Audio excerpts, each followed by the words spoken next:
So let's go ahead and begin. I'll set my timer and we are going to do 10 minutes and you're going to start in child's pose.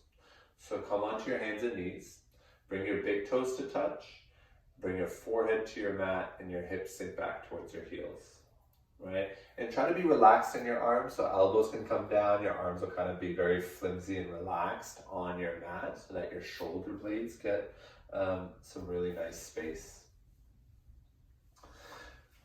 And then wiggle through your hips a little bit. Roll a little side to side. You can wiggle through your shoulders, right? You can roll your forehead side to side on your mat, trying to get the space between your eyebrows connected to the earth. And you can always stack 2 fists underneath your forehead to make that happen, especially if you feel like your forehead can't come to the ground with ease. Right? The most important thing in this first shape is to find comfort and ease. And if at any point child's pose doesn't work for your body, I encourage you to lie down, face down on your belly, and you can stack your hands underneath your forehead. Either posture is really grounding. It takes your eyesight down internally and allows you to turn within, right, to guide yourself inward. Very grounding way to start your practice. If you haven't already, lick your lips and swallow. And take a deep breath in through your nose. And sigh it out.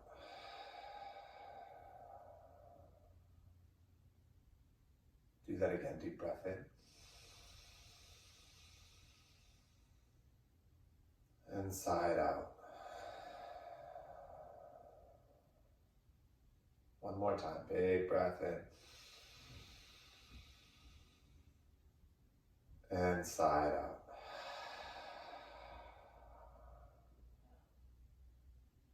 And start to stretch your arms forward. Spread through your fingers and place your palms shoulder width distance apart. So your arms are straight, your hips are still back towards your heels for child's pose, but it's a bit more active. As you spread through your fingers and press your finger pads down, you'll feel some engagement in your side body and your shoulders. And then push the mat away, press the floor away with your hands so that you get that sense of lengthening through from your hips to your armpits.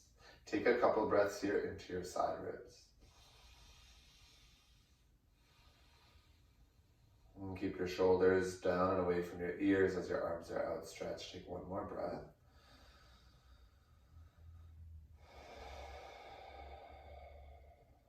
And then start to peel your hips away from your heels. Bring your shoulders over top of your wrists and curl your toes under, lift your hips up and back for downward facing dog. Your first downward facing dog, so it might feel a little bit sticky depending on if you're practicing in the morning or at night. You might want to just take a bit of a shorter stance in the mornings, maybe a little bit deeper bend in your knees, and then explore movement, right? You can watch me here. I'll show you a few options just to be really fluid and move so that you're working out some of the kinks in your body. And then eventually you want to settle into stillness and notice in my body, my knees are still pretty bent, right? But I'm working on extending my spine, my tailbone up towards the sky and keeping a flat back. That is more important than having straight legs. So go ahead and settle into your down dog. Try to equal out the weight balance between your hands and your feet. And notice what it might feel like to take a little bit of a bend in your knees, especially if you're someone like me who has tight hamstrings, who likes to play a lot of sports and run, right? You need tight hamstrings to have power, right? So yoga is about balance. Not everybody's gonna have gymnast-like flexibility. Not that there's anything wrong with it. But, right, you want to find balance in your body and what makes sense for you. See if you can find a little bit of stillness here and take 5 deep breaths.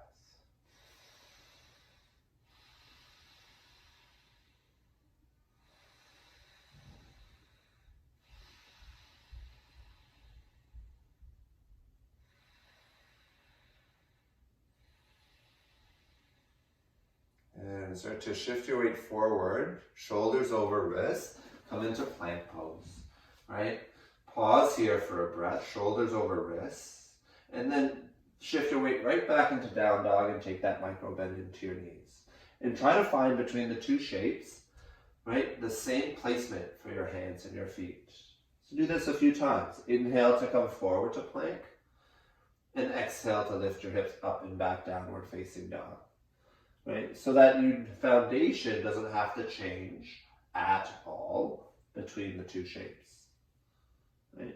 Then you're using your core to drive the movement. Wherever you are, come into your plank pose and hold plank. Right? Again, your fingertips are really active. You're pressing into the mat like you were grabbing a patch of grass. That's going to help you protect your wrists.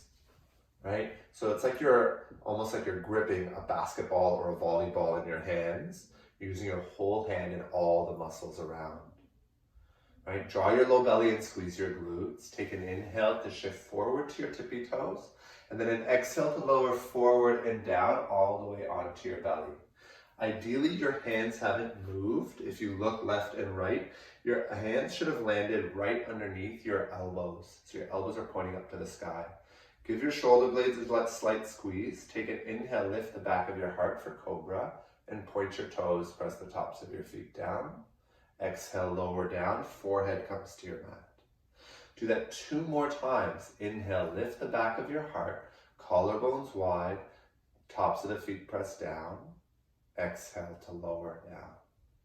1 more time. Inhale, lift your heart for cobra. Elbows can stay bent. Exhale, lower down, bring your forehead to your mat. Curl your toes under.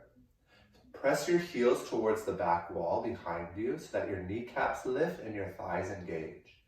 Take an inhale here to draw your low belly in, and then an exhale to push the floor away, come back to plank pose. Pause here for an inhale, and then exhale, downward facing dog. Take a moment to pedal it out, nod your head yes and no, reset your foundation.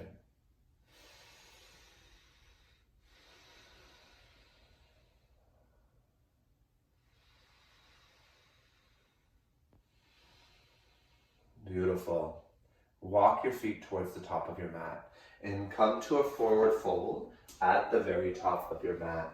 Your feet are hip width distance apart, right? You can measure 2 fist widths between the arches of your feet and fold. Right? Just like in down dog, your knees will be bent here to help get a longer spine and create more space in your back body. Again, you can take a look at me here. My knees stay pretty bent, again, because I have tight hamstrings. My rib cage is meeting my thighs, and with that connection, I lift my tailbone up a little bit higher, right? Nod your head yes and no a couple times, and let your head be heavy. Good. And again, knees are bent enough so that at the very least, all 10 fingertips can come to the mat. Right? And then walk your fingertips, all 10 of them, to the outside of your left foot, and then draw your right hip back in space a little bit more. Continue to let your head be heavy. Breathe into your right rib cage.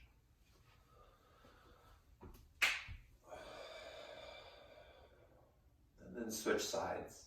Walk your hands all the way over to the outside edge of your right foot. Press your left hip back in space. Let your head be heavy. The back of your neck is long.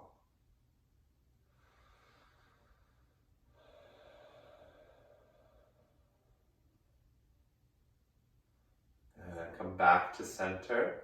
Slide your hands up your feet, up your shin bones, and then place your hands on the tops of your shin bones just below your knees. Use your connection there to press your heart forward and lengthen your spine. So you're working towards a halfway lift, right? Knees can stay bent, spine is long, chin is tucked, eyes to the floor. Take a breath in here, exhale, fold. Good. 2 more times, hands to shins, press your heart forward, squeeze your shoulder blades, exhale, fold. Good, last one, inhale, lengthen your spine, breathe in. Exhale to fold. Good. Inhale to stand. Reach your arms up to the sky. Breathe in.